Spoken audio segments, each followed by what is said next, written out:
Hello, hello, everyone. I would like to welcome you guys to another episode of the hit show You Thrive Every Day.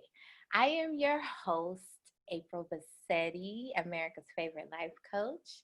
And today we have a special guest with us. Shar, please tell us where you're from and where you're at right now.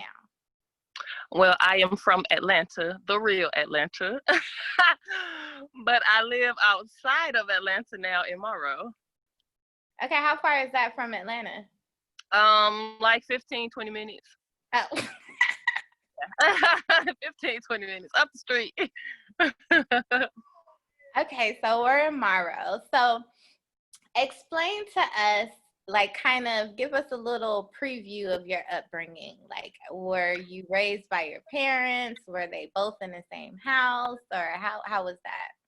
No, I was raised, okay, so when I was 6 months old, my mother left us or my father took us. I'm still not sure, stories kind of conflict or whatever. But my parents were married. When I was 6 months old, my mother, she fell victim to the 80s crack epidemic. And she was addicted to drugs and she chose the street life over raising her children. So my father had my siblings and I, it was three of us. And well, there are still three of us, plus a couple of more. But my grandparents raised me primarily, with my father being, kind of in and out of the house. But I was raised by my grandparents. Okay, so did he live with you guys or? Um, he only lived with us when he and his girlfriend fell out, or it was that type of situation. He would come over whenever he was on the outs with a woman, whoever he was shacking up with. That's what my grandparents called it. But yeah. Okay. So what about your mother? Was she in and out or just not there? No, I never knew my mother. Okay. I met her when I was 10 years old, and she passed 2 months after I met her from breast cancer. Oh, So yeah, wow. I don't know what it is to have a mother. When I got pregnant, I didn't even know what it was to be a mother. So no, I don't have any experience or memories or anything with my mother at all. I just know her name and how she looks. Okay. Okay, so were both of your grandparents together? You had, or Yeah, was it my just your grandparents dad? were together. My grandparents were together. I think they were married for 56 years. So I was able to see that. My grandfather, he was in the military. He retired. He also worked for the railroad service. He retired from that. But even as an 80-something-year-old man, he was still working. Yeah. My grandmother and her sisters, they had a beauty shop. It was called the Three Sisters Beauty Shop. I've never known her to work for anybody except for herself. So I had good role models around me. Okay. So take us through your childhood a little bit. What's going on? Okay, so my childhood, while there were a lot of good times, there were also a lot of hard times. I am a survivor of being molested by a family member. That went on for about 3 years, At what age? from age 8 to 11, and it got to the point where I thought I was pregnant by that person when I was 11 years old, and that was the first time that I tried to commit suicide. Okay.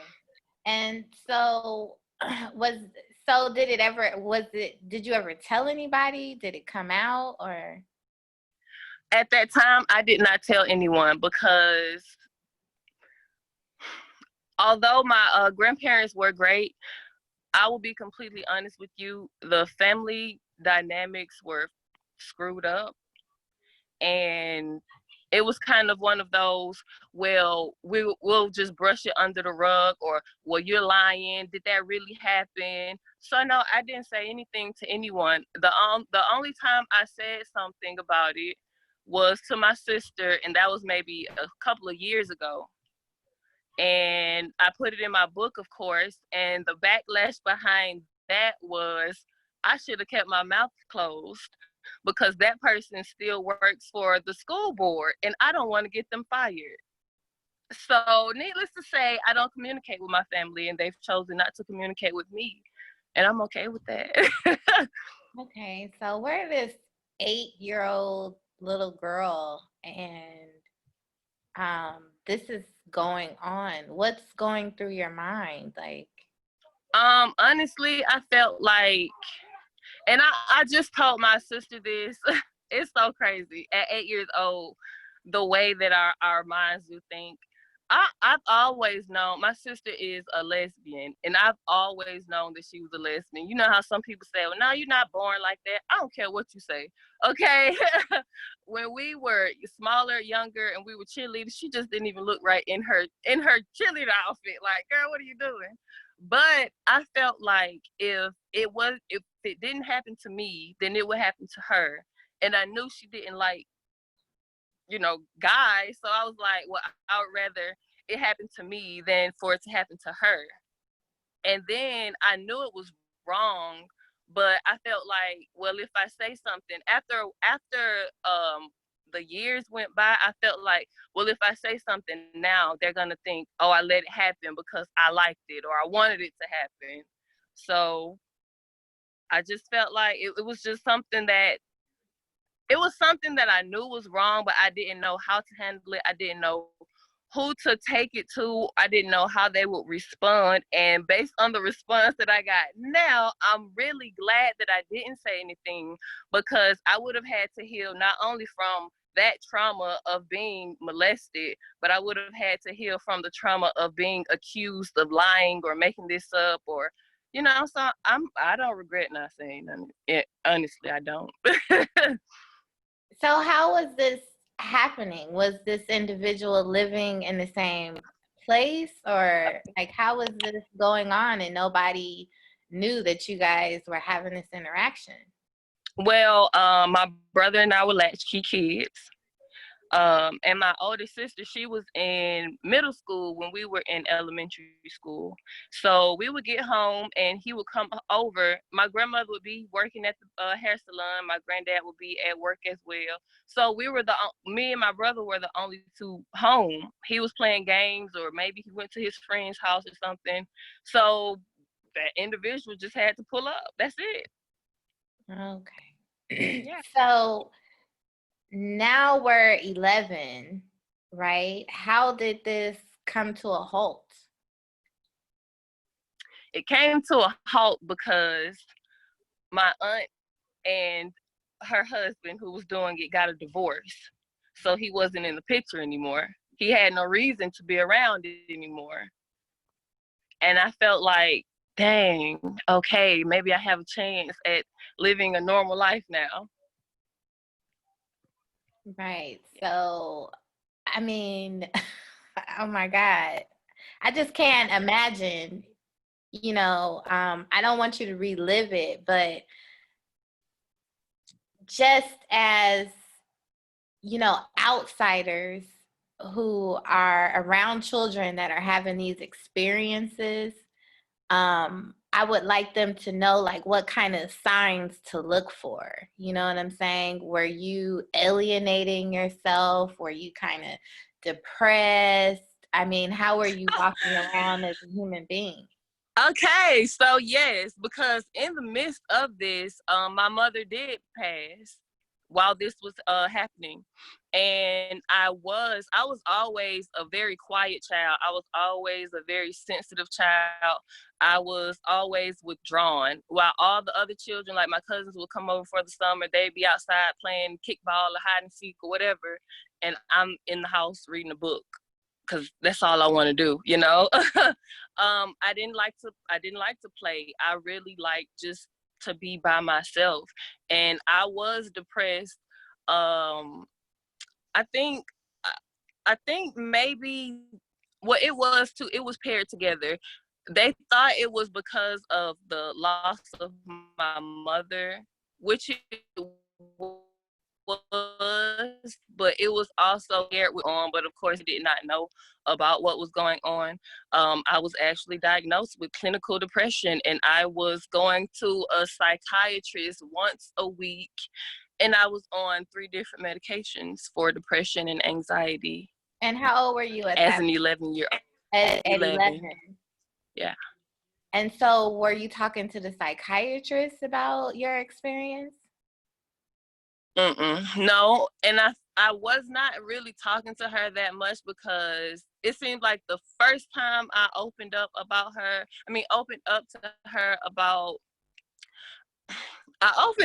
her about seeing my mother's spirit, right? And of course, that freaked her out, like it freaked everybody else out. So I was put on medicine for that as well. So it was like, well, the more I tell her, the more pills she gives me. I'm just gonna stop talking to her, and that's what happened. I would And just go there and sit. are you aware of what kind of medication they had you on? Nah, I don't remember what it was. Did the medication help you or did it sedate you? What was the effect? Honestly, I still saw my mother's spirit, so that didn't stop, and it just made me not want to do anything. Like I remember my sister wanted me to come play, and my grandmother saying, "No, she took her pills. Let her lay down." Yeah. Oh, right. So I am so sorry. Like that's No, don't be crazy sorry. because I no, realize, because like you got all this other stuff going on, and then you got this going on with yourself, and then you got people giving you drugs that's sedating you. You know what I'm yeah, saying? So it's like the normal behavior of a child that is going through an inappropriate situation that is masked, you know what I'm saying, with the sedation of freaking drugs. yeah. So how long were you seeing a psychiatrist? I saw her for a few months. Yeah, for a few months, and after a while, I don't know why I stopped, but my dad just stopped taking me. But I wasn't mad about it because I was done talking to her anyway. Right. Okay. So now we've gone to the psychiatrist. We're done with that. Did you get off the medication or did they still have you on the medication? No, I just took it until it ran out, and then everything just went back to, well, I guess she's all right now. And so what happens after that? After that, middle school happened, of course. Middle school happened, and I'm already this socially awkward person because I'm to myself all the time. That's just what I like to do. And the middle school that I went to, it was hood. If I can just keep it candid, it was very hood. We had to go through metal detectors before we were allowed to go into school. There were fights every day, students, teachers cursing each other out. It was rough. And I really felt like I did not belong. I was bullied in middle school for no reason, honestly. And I was so sensitive and I took everything so personally that middle school was like hell to me. I hated it. I hated it so much. And then I would go home. Oh, yeah. And then I would go home and have the responsibility of raising my little cousin because his mother and my cousin, who's his father, they weren't together. His father was locked up and his mother had other children. And I don't know how I ended up as a 12-year-old literally raising a baby, but I would go home. I would go to school, go home, and raise baby. And how old was the baby? One, a Oh, baby. my goodness. Yeah, yeah. Okay. So now we're in middle school. Middle school is a living hell. We go home and we have this responsibility that's put upon us. Okay. And so now what's going on? Oh, and not to forget, my family was toxic as hell. Can I say hell on your show? You can say fuck, motherfucker, It was shit. toxic as fuck.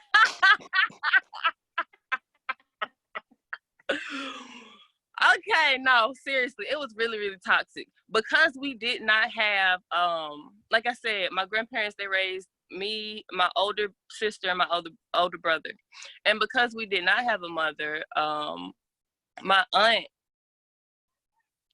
I ain't gonna say she stepped in as a mother. She gave us a ride to school in high school. I'm gonna say that much. But my grandmother, she had my grandmother had a stroke, but this was back when I was 10 or 11. My grandmother had a stroke. All of this was happening at the same time. And my two aunts came over and they cursed me and my siblings out. And they told us that we were the reason that she had a stroke. My other aunt, this was when I was in middle school. She and my older sister got into an argument, and she stood up and looked at all three of us and said, "Your own mama didn't love you. You think I care anything about you?" So it was already a lot for me because personally, being abandoned at 6 months, I already felt like, damn, am I that unlovable, right? And then to hear an adult who's supposed to care for you say that, it was like, wow, maybe I am. Maybe we are. Maybe we are like the shit stains of the family, right? So that's how I felt for a long time. Oh my goodness. Okay. So what goes on in high school? Because I mean, that's a lot. I mean, you're a woman, first of all, and we got puberty going on. The innocence was taken. We started looking at little boys a certain way. The boys are looking at you. This is high school. What's going on now? High school was okay. High school was okay, except for the fact that that toxic aunt worked at that high school, which is why we rode with her for a short period of time. But she'll have you believe she took us to school every single day. It was maybe a semester, but okay. But yeah, she worked at that school. High school, ninth grade, I really didn't have any sense of identity. And it was probably because, well, shit, I just didn't know who I was or what I was supposed to do. I never sat down and really, or no one ever helped me sit down and really kind of find myself or figure out who I am. What are my interests? What do I like? So my freshman year in high school, I was a follower. I was fake. I was pretending to be like the other people that I was looking at. 10th grade, I was like, bro, I don't even like these people. I think I'm just gonna be myself. So 10th grade, I started to be more comfortable with myself. I didn't start dating until, I don't know if it was 10th or 11th grade. But I was on the dance team and I met this guy who went to the school. We started dating, but we didn't like go anywhere because I just didn't feel comfortable going anywhere with him. But he would come and watch me dance after, during the games or whatever. And 11th grade, it was I don't want to say a serious relationship, but 12th grade, I'm sorry. 12th grade, I started dating this guy and he, would come over to my house. I wasn't comfortable like going anywhere with him either. And I know it probably seemed weird, like, okay, I came to take you out. No, let's not go out. I don't want to go out. I don't know why I was so uncomfortable, but I was just so uncomfortable. Even though I was trying to like force myself out of my shell because I wanted normalcy so bad. I wanted to be normal. I wanted to fit in. I wanted to be just like everybody else. And now I'm so glad that never happened. Right, right. Oh my God. So you're dating this guy. I mean, so during the high school experience, what is your relationship with the opposite sex? You know what I'm saying? Like, um, of course, I like little boys. Hey, you cute. yes. But I was never I guess if you had to say promiscuous or prude, I was more of a prude. I was a prude. I would hear my friends tell stories about, oh, I did this with him, and I'm just like, you're nasty. Like I was never in a rush for sex or anything like that because I did not have great experiences. I felt like it was something that yeah, I wasn't.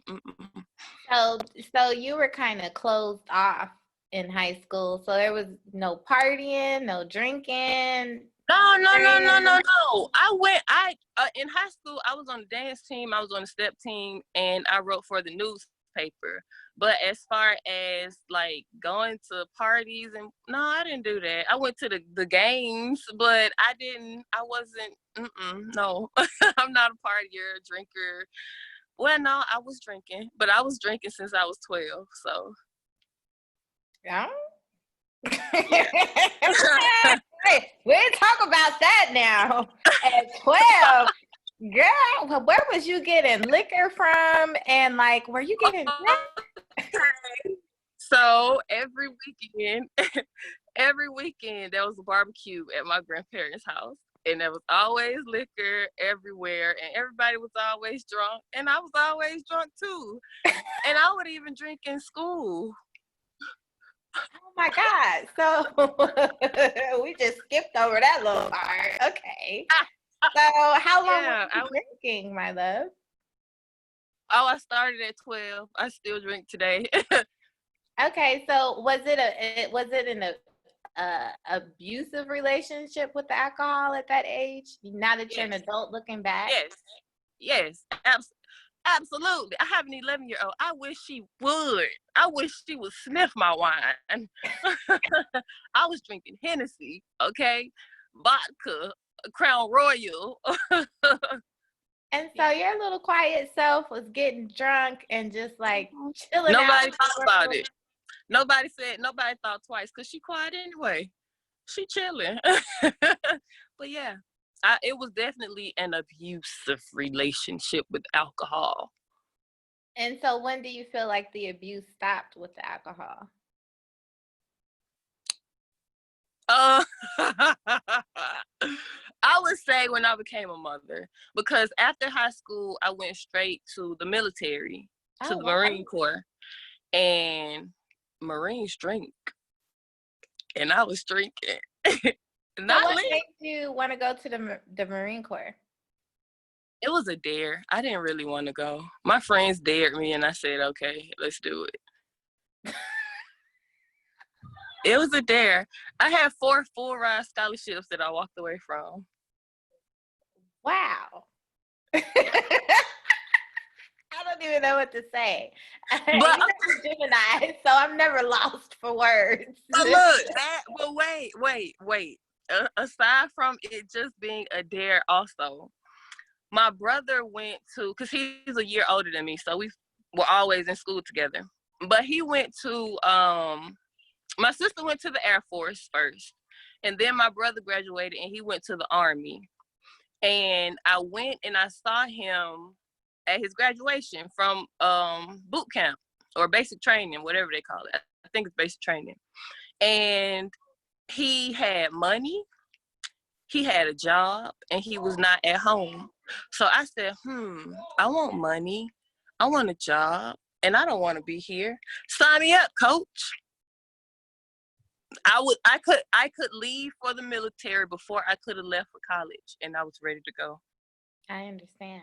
And But so yeah, how long were you in the military? I did a year. And then I realized My ass didn't have no business being in nobody's military, and it was time to go. And so what happened after that? After the military? Yes. After the military, I met my husband. And baby, all that unhealed trauma, everything that I had that was unresolved came to the surface in my marriage.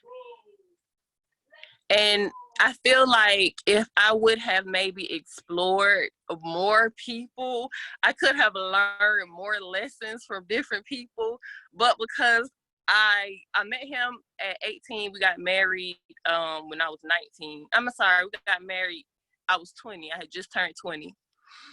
And yeah, I had a lot of growing. He had a lot of growing. It was not a good situation. It was a very toxic relationship to start, especially because I did grow up. We kind of brushed over that part, but I did grow up seeing my father be abusive to his wife when he got married. And it's kind of like I married my father. And Right. it was like, part of me was like, well, is this how it's supposed to be? And then a part of me was like, fuck that, hell no. You know, that's not how it's supposed to be. But yeah, we did a lot of growing. He did a lot of growing. Like I said, I was 20, he was 22.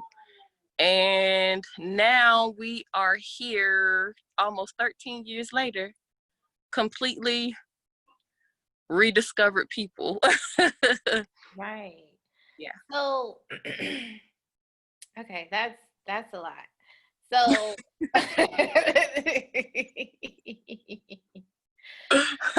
because I really want to talk about the feelings and the mental state because this is super crucial in these time frames in your life. So you have a father that's kind of in and out, Mhm. and how did you have those experiences where you were able to witness abuse like that? Because he was in and out. But when I was in 7th grade, no, I wasn't in 7th grade. I was in 9th grade. Yeah, I was in 9th grade, my 9th grade year. He met this woman and they got married after, I think, a month of knowing each other. So they moved into my grandparents' house, and I witnessed that abuse until they moved out. It was like WWE SmackDown, blood dripping down the hallway. Like it was bad. And no one told you guys to go to your room? Like this was just happening all in front of the children? He took our room. Oh, go go to the living room. Oh, we still hear everything. oh my And then it God. happened so often, it kind of became normal. It was like they back there at it again. Yeah. So a lot of these things, I mean, because you're a child at this point, right? So these things were going on so long that you kind of felt like it was normal. Yes, and I really did not. Yes, when I went to the military, I could not go home for Thanksgiving, and I spent Thanksgiving with my friends who also couldn't go home because they didn't give us leave. And we went to Golden Corral, I remember, and I remember seeing other families there, and I was like, oh shit, this is how families act. It was new to me because I thought that was normal. I thought fighting in the middle of the street. My dad and his sister would fight like fist fight. Like everybody would fight. Everybody fought all the time. And it was kind of like, oh dang, people don't do that. Like my sister was telling me a story when she was in the military and she went to a barbecue with her friend, and it got dark and people started drinking, and she was like, well, I guess it's time to go before they start fighting. And her friend was like, what? Nobody about to fight. But that's what we thought. No. So, were your grandparents, did they have that kind of dysfunction in their relationship? I didn't hear you. I said, did your grandparents have that You're kind of breaking dysfunction? up. Oh, really? Can you hear me now? No. Mm-mm. Yeah, no, my grandparents, not at all. That's the weirdest thing. That's why I don't even understand how half of that family are descendants of my grandparents. Like, they had a beautiful relationship. Beautiful relationship. My grandfather brought my grandmother flowers every week, cooked for her. Like, they had a really healthy relationship. But I feel like there's something that has taken place, that did take place in that family, in that household before. I don't know if it was before my time or if I just don't know about it because I don't know. They crazy. Like, I'm not just saying like they crazy. I mean, like, there really have to be some undiagnosed mental issues going on in that family, because everybody feels like if you're not drinking the Kool-Aid, something's wrong with you. I don't drink the Kool-Aid no more. They don't talk to me anymore. It's like people, they never tell people when they're wrong. Like I said, my siblings and I, we've always been treated like the redhead stepchildren of the family. My aunt put a knife out on my brother and tried to cut him. Like, it's just so many things. And then there was another issue when I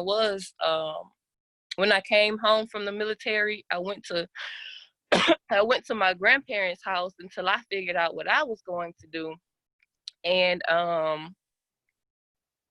my aunt lived there too then, and she had a new husband or a new boyfriend. Maybe he was her boyfriend at that point. And I'm laying in bed one day, in my bed with my door closed. He walks in my room and just pulls the covers off of me. I'm like, get your ass out of here. Then I'm walking downstairs one day. He grabs my hand and says, go take a bath and think about me. It's time for me to go, right? And is this the same aunt, who had That's the the... same. Yep. Oh my God. Yep. So this is like what she attracts. Yes. Yep. And so, like, your grandparents, you talk about them, being kind of like hard workers. So Mm-hmm. could that have been that, like, basically, their children were kind of in the house raising themselves because they were working so much? I don't think that was it. I really feel like it was the opposite. I feel like they spoiled them so much. They spoon fed them so much. They bailed them out every single time. They did too much for them that they didn't know how to stand on their own.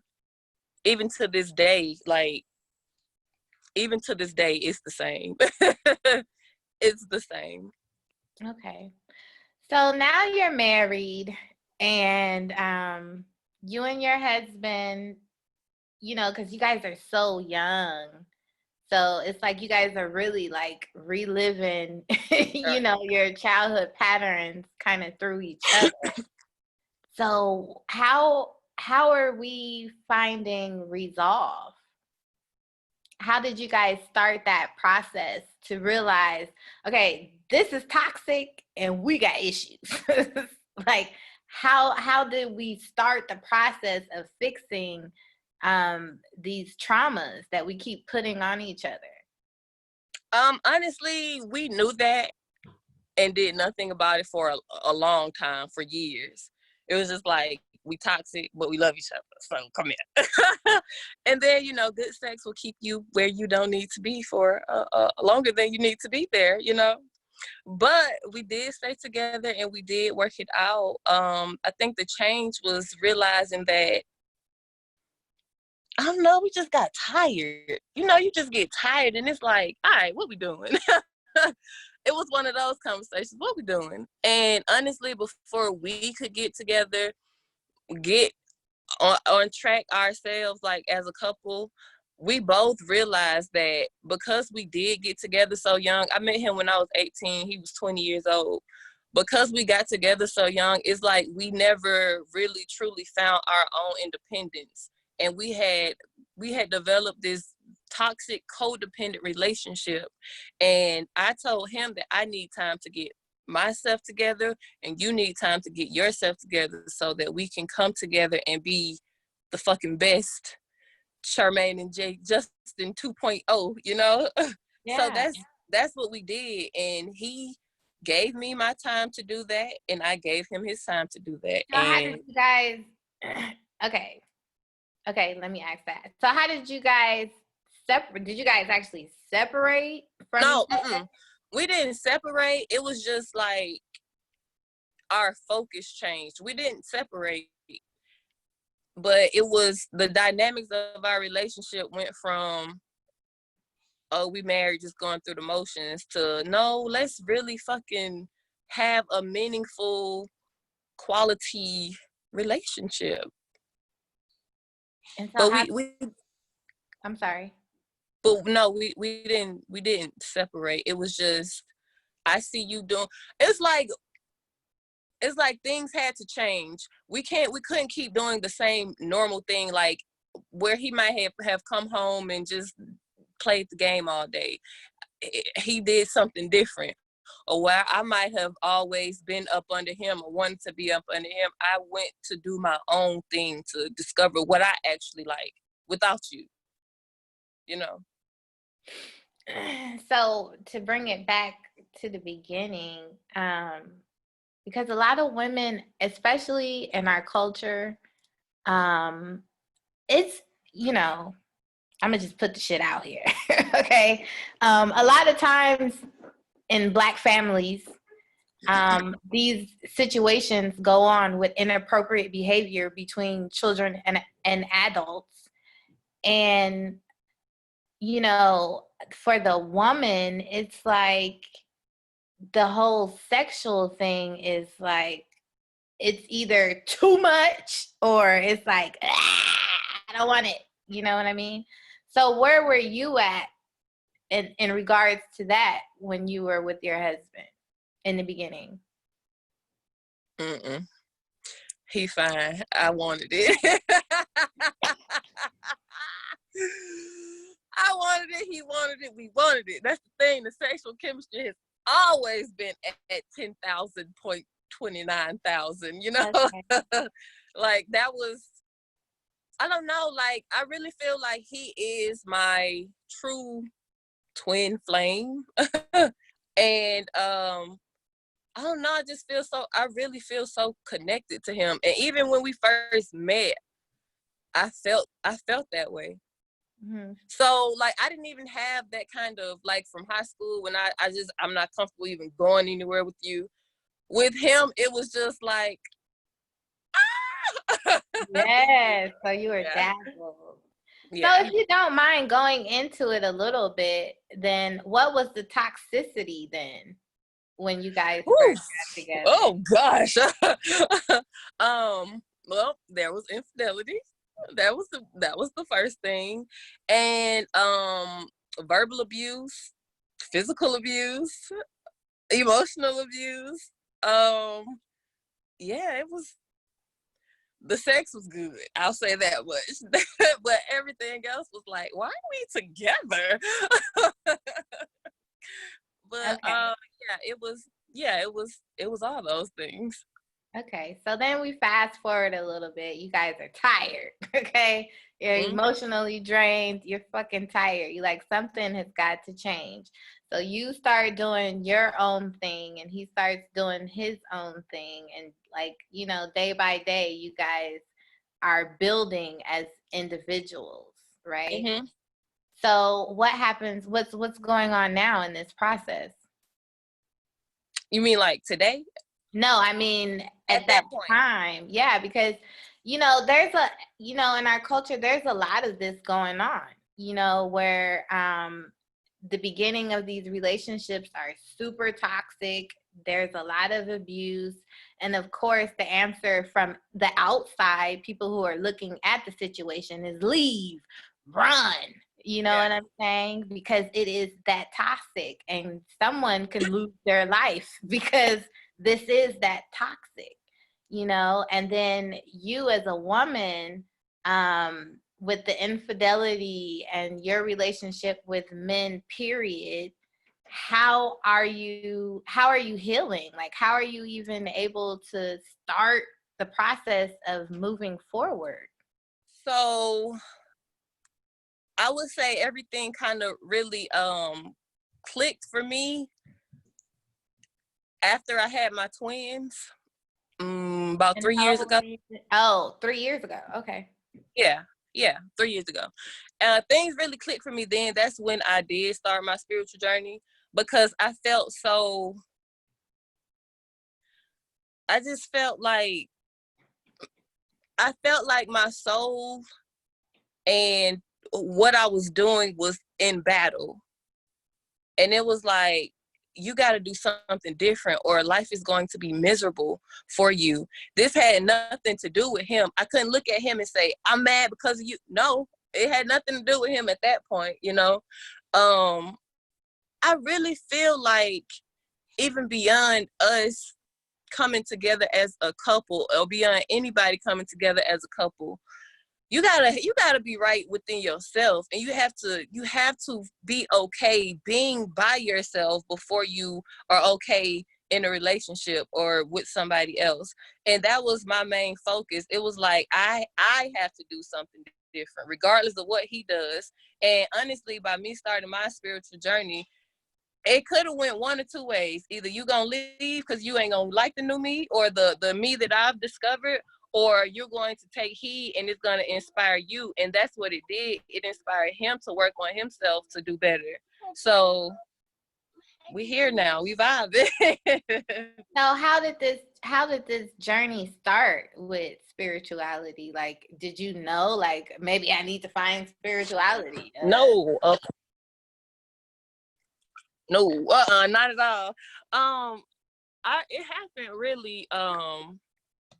I'll say a seed was planted when I was 25. Because I remember on my 25th birthday, I looked at my husband and I said, I don't think I'm a Christian anymore. And he was like, uh, okay, this can either bring us closer or make us drift apart. And I was like, yeah, I'm aware of that. But honestly, this is what I know and what I feel is right. Like, it was just something nagging at me. And when I told my family, of course, they were like, oh, well, something's gonna be wrong with your children. We gonna pray for you. I don't know who raised you like that, ABC, blah, blah, blah. So that part right there already, like I said, I've already felt like I was the black sheep anyway. So that right there just made me feel like, well, they gonna like me. They didn't like me when I was doing what they wanted me to do. Now that I'm expressing how I really want to feel, how I'm feeling and what's really resonated with me, they don't like that. I might as well do what I want to do anyway. So I gave myself the okay to kind of go in and delve into that. And then once I did that, opportunities kind of start falling kind of in my lap, because I started being interested in herbs. And it happened because I was outside and I was literally looking at a plant that was sprouting out the ground. And I was like, I wonder what kind of flower that is, what kind of herb that is. And I looked it up on my phone, and it was like that's all I was doing. It's like that was all I was doing all of a sudden, looking up herbs. So I went to my local herb shop, right? And I was just going to pick something up. And the owner really liked the way I looked, and he asked me to model for their website. The model for the website that he was putting together. But nothing really ever came of that. But he did call me back a few days later and offered me an assistant position. So I kind of manifested that and didn't know what manifesting was. And through Can I being pause in you that for a herb second? shop, I I want learned to so much. pause you for a quick second. So Okay. when you started, you said that, you went to your husband and was like, I don't think I'm a Christian anymore. Mm-hmm. Where did that come from? Where did that epiphany come from? I'm telling you, my soul was literally having a battle with who I was being, and it felt like every day was hard to get up because I don't know who I am. I didn't feel right. Like it just did not resonate with me. And What I did feel like were you actually practicing? Like, were you reading the Bible? Were oh, you I was in Bible study every Wednesday. Yeah. okay? So now we've met the guy with the herbs. You're modeling, and then you're assisting. So what happens now? And it's just like the people. First, the vibe in there was amazing, and the people that I encountered while I was there, they helped me. Like it was impossible not to learn something from everybody. That's where I learned about like meditation and crystals, and it's like my eyes were open to something that I had never known about. And once I went down the rabbit hole, here I am 3 years later doing what I'm doing. So when did you write your book? Because you do have a book out. Yes, I do. Hey, Little Black Girl. For the Unhealed Little Black Girl in You. I wrote that last year. I published it in August. And so tell us what the book is about. Oh, it's about me. It's really about my darkest times, and how regardless of what you go through, regardless of how unfair you feel life is, regardless of what life throws at you, like you don't have to stop there. That doesn't have to be the end of your story. And you have the pen in your hand. It's your life to live, your story to write. And it's irresponsible to give okay, it's irresponsible to put your life in somebody else's hands. So yeah, my book is basically about what we just discussed, and how you even just stopping to ask a little girl, how are you, if you're okay, hey little black girl, how that can really help influence and change the dynamics of a person's life. Because if one person would have grabbed me by the hand and said, are you okay, who knows, who knows what difference that would have made in my life at that time. Because it felt like nobody cared. Nobody cared enough to stop and say, hey, to notice me, to see me. And I just want to inspire other people to take the time to stop and notice other people, other little black girls who may be going through the same things, or even some of the things that are in the book that some people can relate to. Because I've spoken about one suicide attempt, but I've actually had 3 suicide attempts. Like some of the things in that book that people can feel like, oh, I'm not alone, or oh, I wasn't crazy, or oh, this didn't just happen to me. I just want to inspire somebody somewhere to heal, and to let them know that they can heal. You are not broken. You are as whole as you will ever need to be. You just have to rediscover that. Okay. So let us know what you got going on now. So you went down so that herbal shop basically led you to so many other things as far as spirituality is concerned. So take us from there to what you're practicing now, what you're giving to the masses as a result. So now, I have really been working on developing my own spiritual gifts. And on that journey, I did discover that I'm a channeler, and I did not realize it.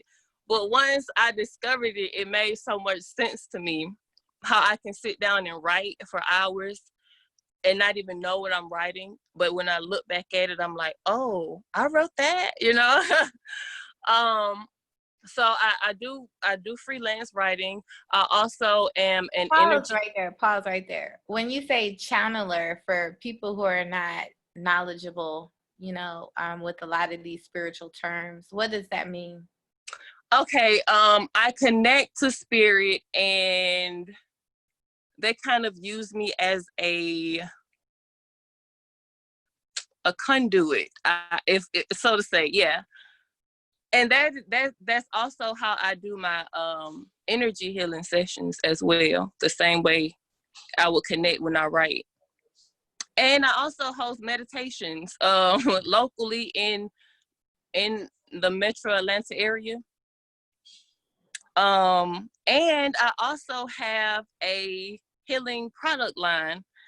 It's called the High Vibe Healer, where I offer energetically frequency, and intention charged products to aid you along your healing, like bath salts, chakra oils, intention oils. I have a whole self-healing kit that is amazing. It comes with the high vibe spray, crystals that correspond to each chakra. I threw a few extras in as well as the bath salts to, keep your aura clean, keep your energy clean.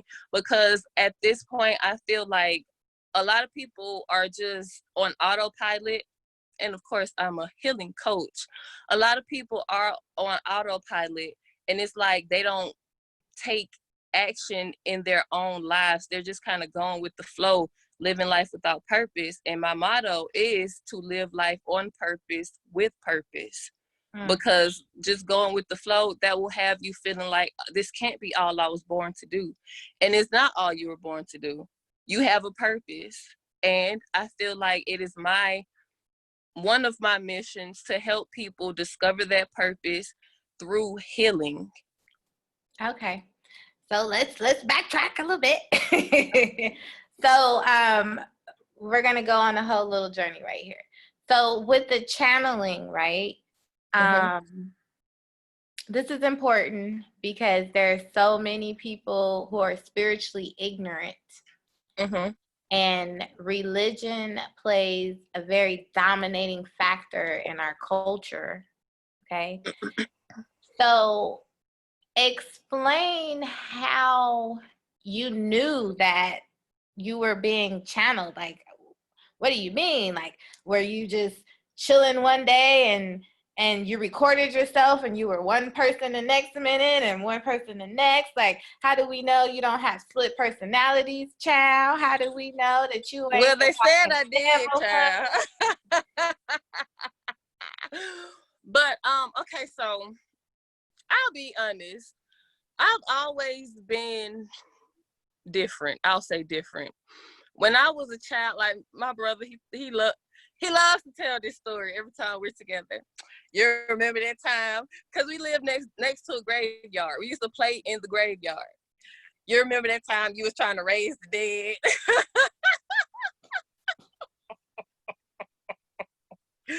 And I would literally just like take a walk in the graveyard. I've always felt connected to spirit, and seeing my mother's spirit as a child, it was like, it didn't really freak me out. I didn't think anything was wrong with it until other people were like, what? Then I was like, oh, junk, I must be tripping. But how I knew, y'all ain't gonna believe it if I say it. Say it, because there are people that are having these experiences and they're too scared to say anything. You know what I'm saying? So we want to reach people too that are super, their perception is a little bit narrow. Okay, the first thing that happened to me, and I remember when it first happened, I was in a group on Facebook and I wrote, and I was like, what does this mean, y'all? Okay, so I was journaling because I've always kept a journal. Always. But I was journaling and I looked down and it wasn't my handwriting. So I was like, you know. And then I looked more into it. I started researching more, and I do talk to my own spiritual advisor. So I was telling her about it, and she kind of confirmed that that's what it was. She said it before, but I really kind of just brushed it off. But once that happened, and then she confirmed it, I was like, oh, that's what be happening.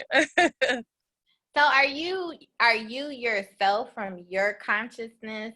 Are you aware? You know what I'm saying? So like you're writing, and as this is going on, are you consciously aware of what's going on? Or is it kind of um, like a blackout moment?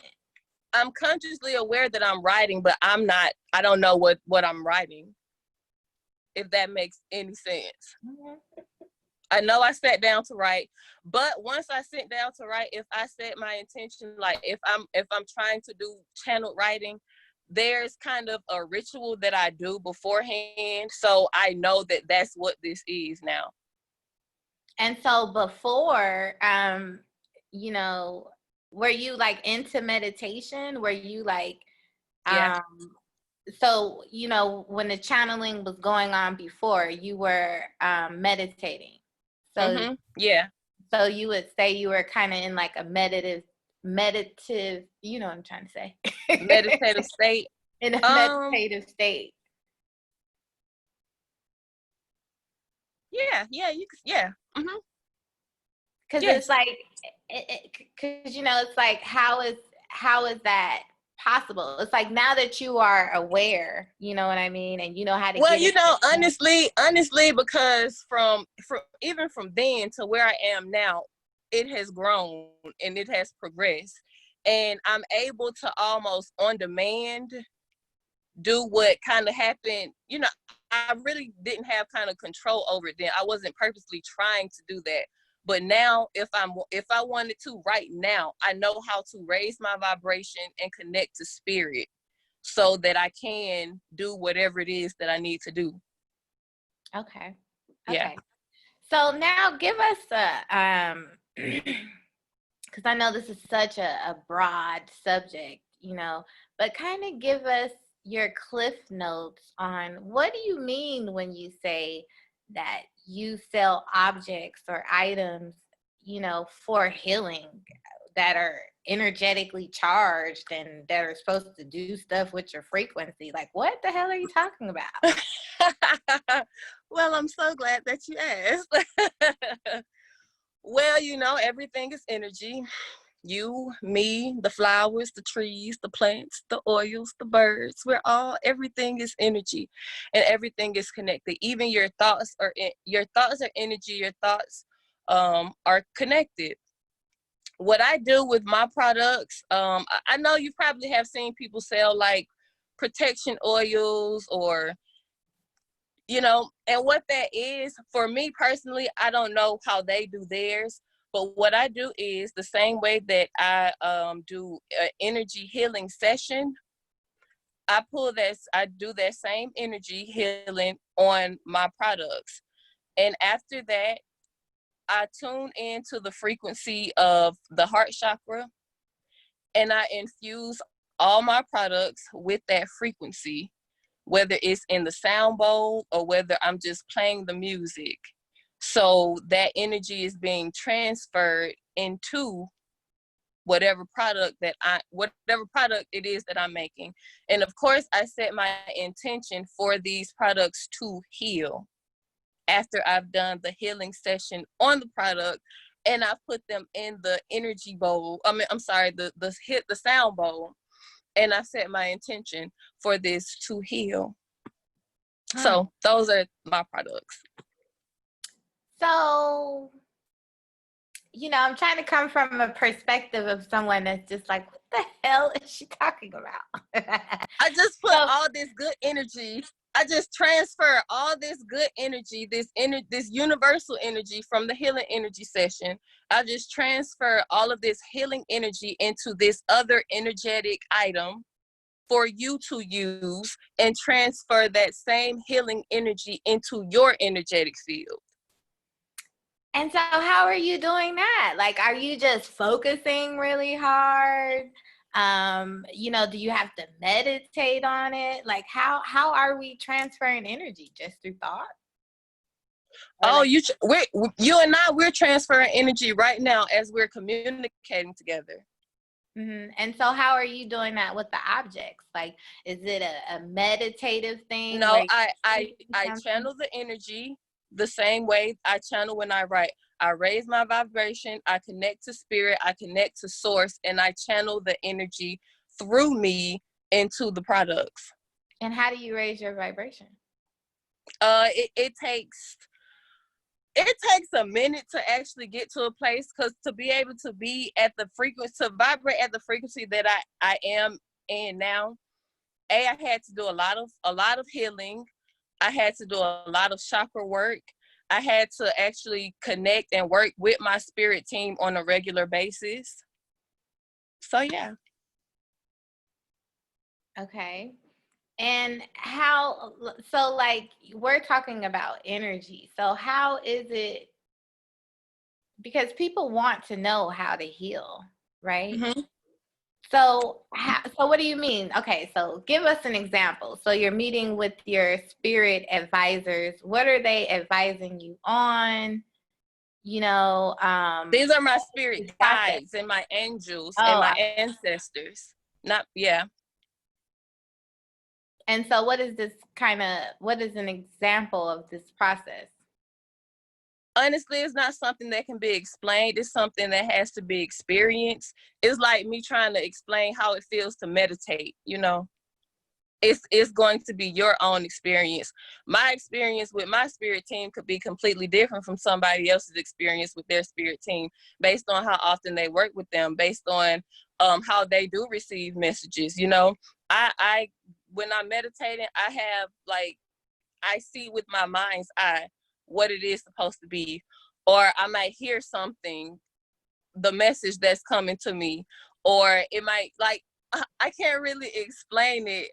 And then the way that they give me the confirmation, like the way that my angels, guides, and ancestors work with me could be different from how somebody else's does. Like for me personally, I like to call them spiritual hugs. But I literally can feel, it feels like an invisible hug, but it's like really cold. And Yes. that might not make sense to anybody, but it makes sense because I know that that's how they confirm things for me, if they don't show me a picture in my mind's eye. Okay. So if you were working with someone that is just like, they come to you, they're like, Coach, look, I want to heal, and I don't freaking know where to begin. I know that I have spirit guides, I know that I have guides. Like, how do I start to tap in? What am I supposed to be doing? Help me. I would tell them, I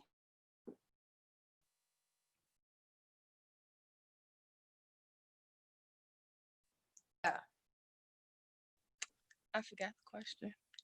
Oh. We had a technical difficulty right there. So look, they're trying to stop this message, baby. We're going to get it out there, okay? So I'm coming to you. You're my coach. And I'm like, yo, I need to heal. I've had so much trauma. I just know it's time. I don't know how. I know people keep telling me about these spirit guides and my ancestors. I feel it. But what is my first step to start this process, to healing? Okay, yeah, that's what I wanted to say. As far as the spirit guides and things of that nature, I don't know if it's because it's trending or whatever it is now, but everybody just wants to jump into the spirituality of everything. And they think, well, oh, if I get this, well, this is gonna heal me. Before we even get started on the spirituality aspect of anything, we need to get down to you and what's going on with you. What are the things that you're wanting to change? What are the things that you're feeling like you need to heal from? We're going to focus on you first. And then we'll figure out, we'll incorporate those other healing modalities But the first things first is figuring out what it is that you feel like you need to heal and why you feel like you have not been able to move on from these things. And the first question that I would ask is, what are your triggers? That's the best place to start your healing journey, because your triggers are literally telling you, hey, right here, you're not over me yet. So that's what I would say. Wow. Yeah. Okay. So we have so you're a coach and we have your healing objects, right?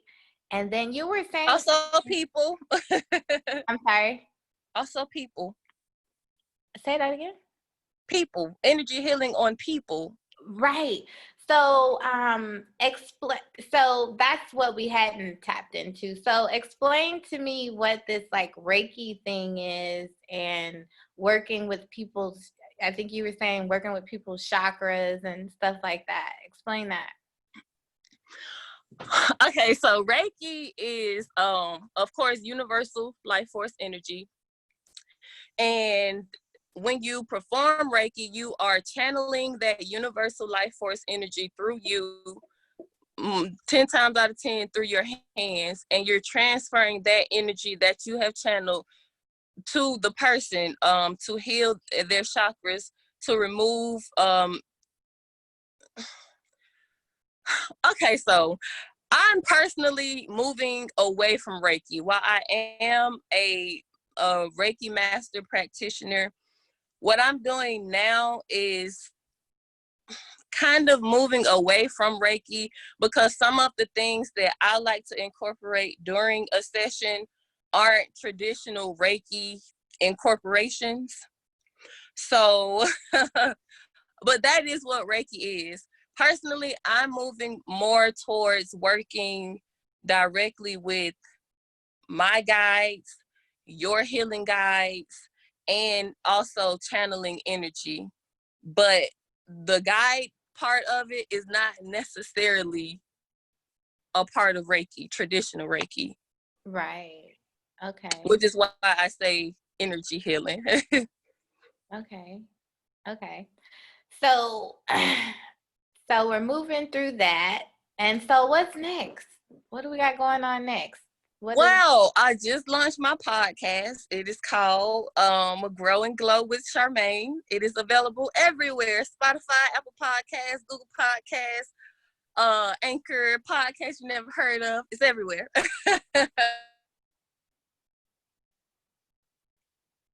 I just want to grow as a healer. I want to continue to grow as a coach, continue to help people heal, continue. It just feels like so amazing to me when somebody tells me I helped change their life, and I'm like, what, me? It's like, wow, that makes me feel like I am living my life on purpose, with purpose.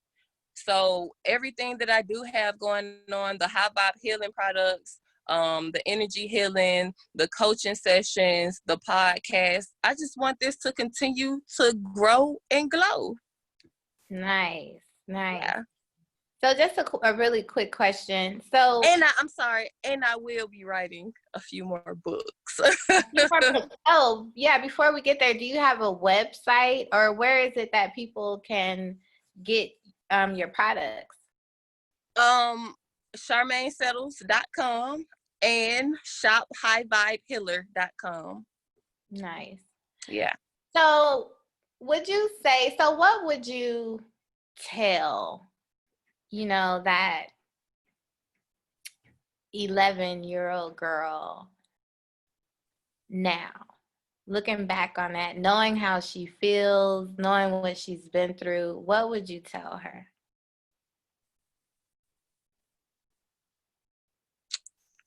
What would I tell her?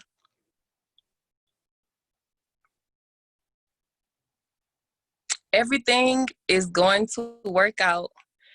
You are not going through these things in vain. And I say that because now, as a 30-year-old woman,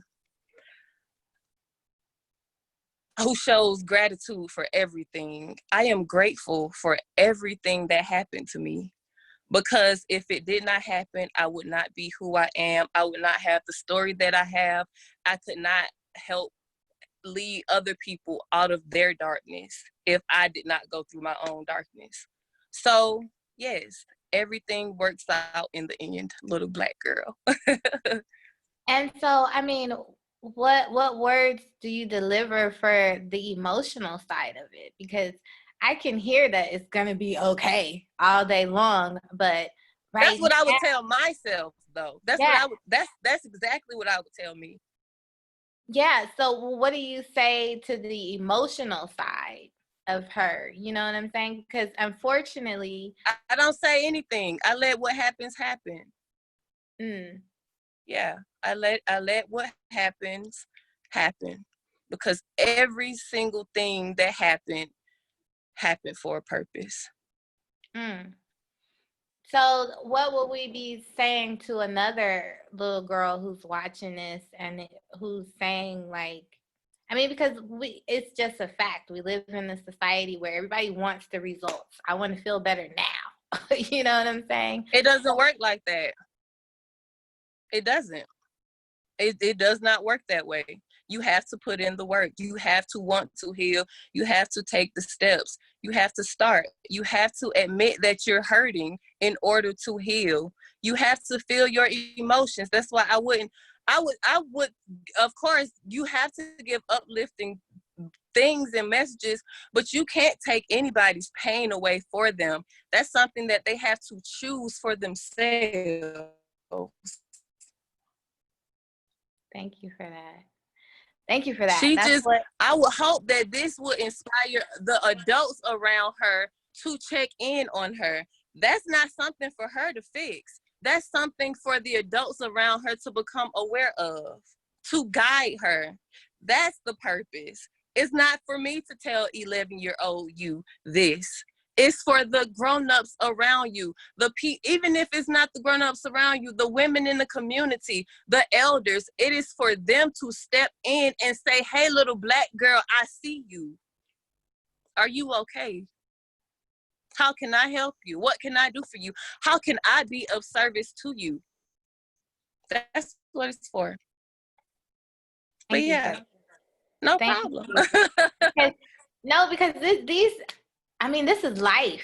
You know what I'm saying? That is. Raw, and that's I why lived it. I know it's life. right, right, Yes. right. And it's raw, you know, and so like we want to put band-aids on things, and you know, you want to put a band-aid on a broken leg. It doesn't that doesn't work. And so I appreciate you saying that, because we are always looking for, you know, instant gratification.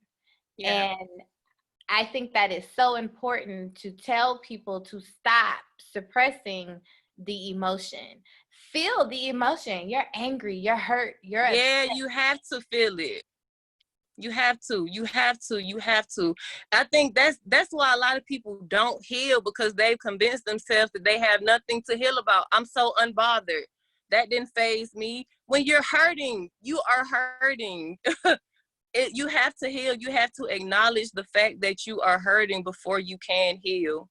You have to. And it's not gonna happen overnight. It's gonna be days where you say, fuck this, like it's gonna be days where you want to play the victim, but that is the worst thing that you can do. Do not play the victim. Stand in victory and be the victor. Like it's easy to go, woe is me, and this happened to me, and oh, that happened to me. So what do? You got to take charge of your life. If I feel like I have lived a life where I could go through life and say, well, I don't have to do this because I experienced this and this happened to me and that happened to me. Or I can pick myself up and I can say, that did happen to me, but that does not have to be how my story ends. That doesn't have to be over my head for the rest of my life. I can do and be and accomplish so many things. Like, don't let what happens to you be your crutch. use that as fuel, use that as motivation to be better. I didn't have a mother. I could say, well, I'm about to leave these kids because I turned out all right anyway. No, I use that to be the best mother. I hope I'm doing a good job. I think I'm doing all right. To be the best mother that I can be. Like, you have choices.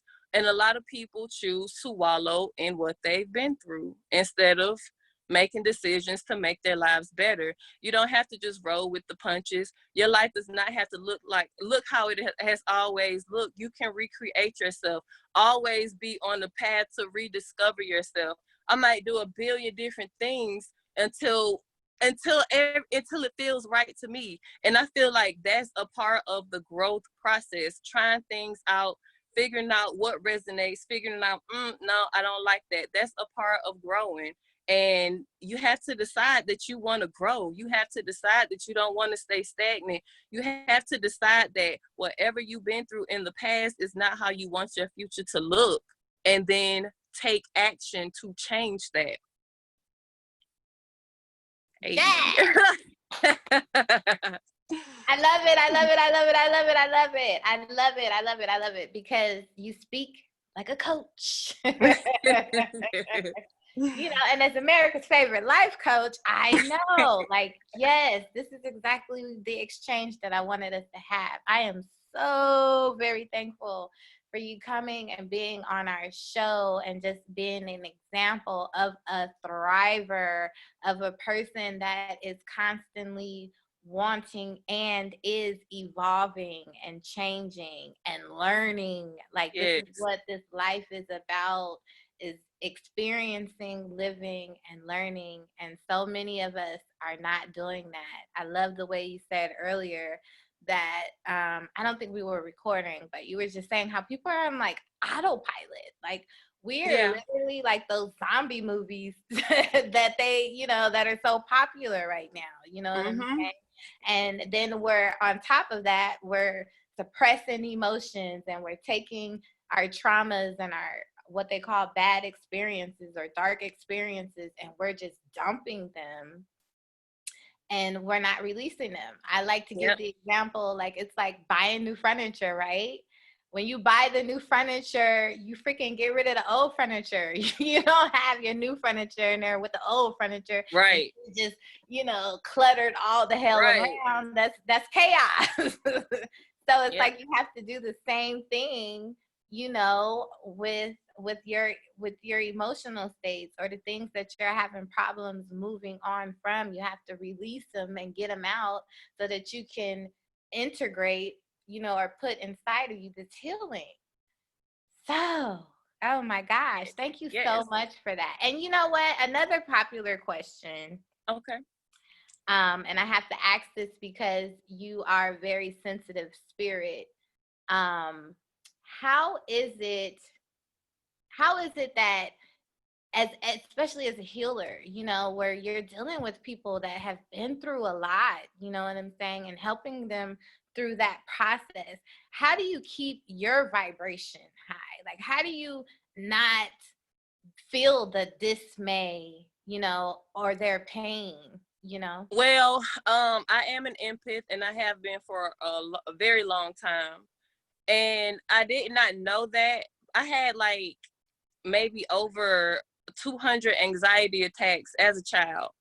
And I didn't know what being an empath was. No one around me knew what the hell that meant. But now as an adult, I see it in my son. And I'm like, dang, I used to do that. I used to be like that. But now I do still, you know, feel some people's energy. But if I know that I'm going to be doing energy work, I definitely protect myself. I do grounding and shielding meditations and visualizations as well, and they work for me. I also wear a lot of protective crystals, and of course I smudge a lot to keep my space clear and to keep my vibrations up. Sometimes even if my husband comes home from like a hard day at work or a bad day at work, I visualize myself in my white bubble of light, and he cannot penetrate because I'm good over here. And wherever you have going on, it's not going to rub off on me for a long time, I was not able to do that. I would pick up on his energy really, really fast, but I've learned how to protect myself from picking up everybody's energy. Mm. But it is a thing that you consciously have to do. Yeah. Nice. All right. Yes. Because I get asked that question a lot.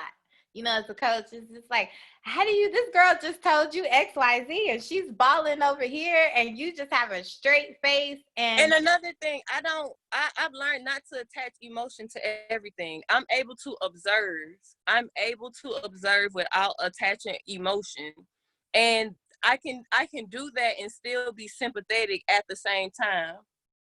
It took a lot of practice, because at first when I didn't attach emotion, it kind of came off as cold-hearted. But once I learned balance, it's like, okay, I don't have to absorb that. I don't have to take that on as my own issue or as my own energy, and I can still help her with that. You're right. I call it healthy detachment. Yeah. It's like I have empathy for you and I have all the compassion. But if I lower my vibration down to where you at, how am I going to be able to help you? Right. So when I do get, a little bit too emotionally connected to their trauma, that's what I'm telling myself. Like, April, step out of that. Like, I'm not getting that emotionally connected to your trauma. Right.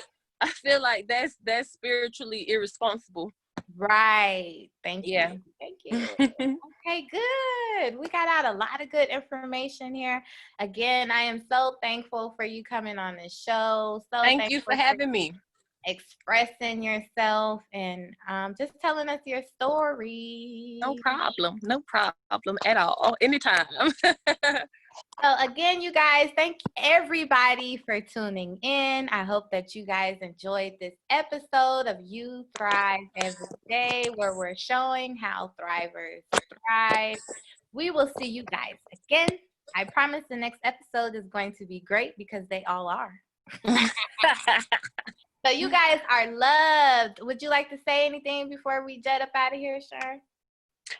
Thank you for allowing me to come on your show. Thank you for allowing me to speak my truth. And don't forget to shop charmaynesettles.com. My book is Hey Little Black Girl, for the unhealed little black girl in you. It is available on charmaynesettles.com as well as amazon.com. And visit Shop High Vibe Healer for all of your healing needs. Bam. Yes. All right, you guys. So we're out. Enjoy your days. Have a miraculous day. We love you. Peace out.